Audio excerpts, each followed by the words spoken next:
Right, at this very minute, I'm actually running an experiment.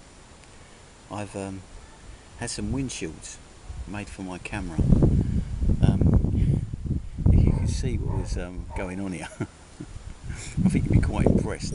But we'll see what kind of wind distortion that it gives, and hope it works. It should work. It was actually put on here by a sound engineer, believe it or not, and I'm not bullshitting you. I didn't even know he was until yesterday, and he stood up and he said, I'll fix that for you. You don't want to see what he looks like, but, but if it works, it's one of them things. If you know what you're doing, it works. Well, in front of you is a knife that I made for a friend of mine. I'll come round the front. And I made it. This is post ZP's channel, and as far as I can remember, this was about 2 years ago. It never went on the net.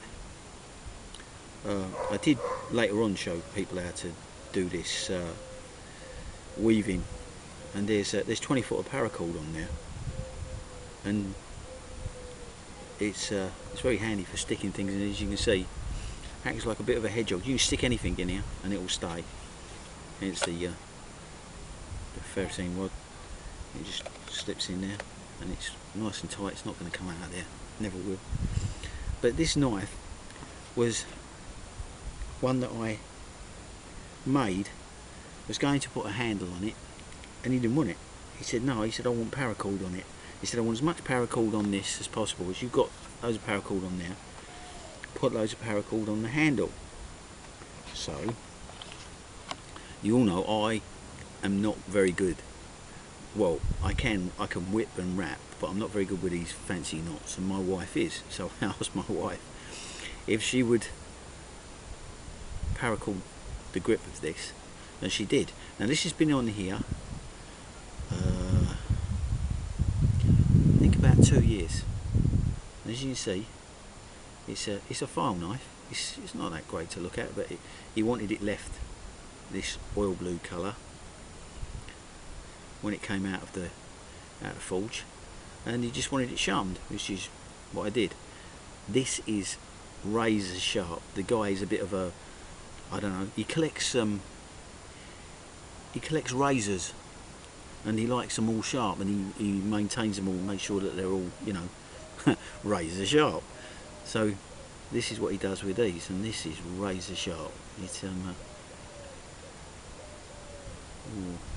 yeah, it is very, very sharp. It's got a little bit of a frill there, but I'll sort that out for him. But yeah, and it is used. It's been used and abused properly.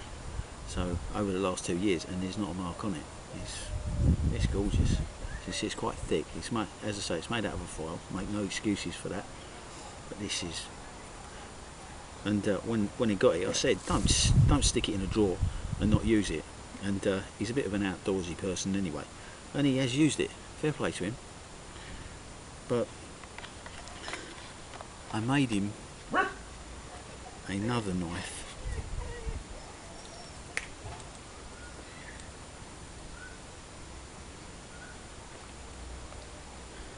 And it's this one. And he wanted to make him a bushcraft knife. He's got big hands, so he wanted something with a little bit of hold on it, not too thick, not too thin. Some of the things I get asked to do. And as you can see, this is what I come up with. This is all stainless steel. This stainless steel pins, large pins, and the stainless steel lanyard ring. And this is 01 tool steel.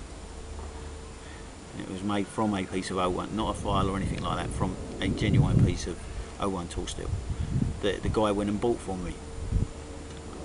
And he said, "Oh, okay, you can make me a knife out of that," and I did. And I wasn't sure how it was going to come out, but you can see that it's got a nice finish on it. I didn't do that; he did. I left it like I leave all my knives a little bit rustic, because I think that's character, you know. I can bring these things up to a mirror shine, but Why would you want to do that? This is a working knife. The shinier they are, the less likely you are to use them, I think. And this is the high impact plastic that is used in the food industry, and I shaped it for him, for his hands, and he was actually standing there when I did it, so I know that it actually fits him.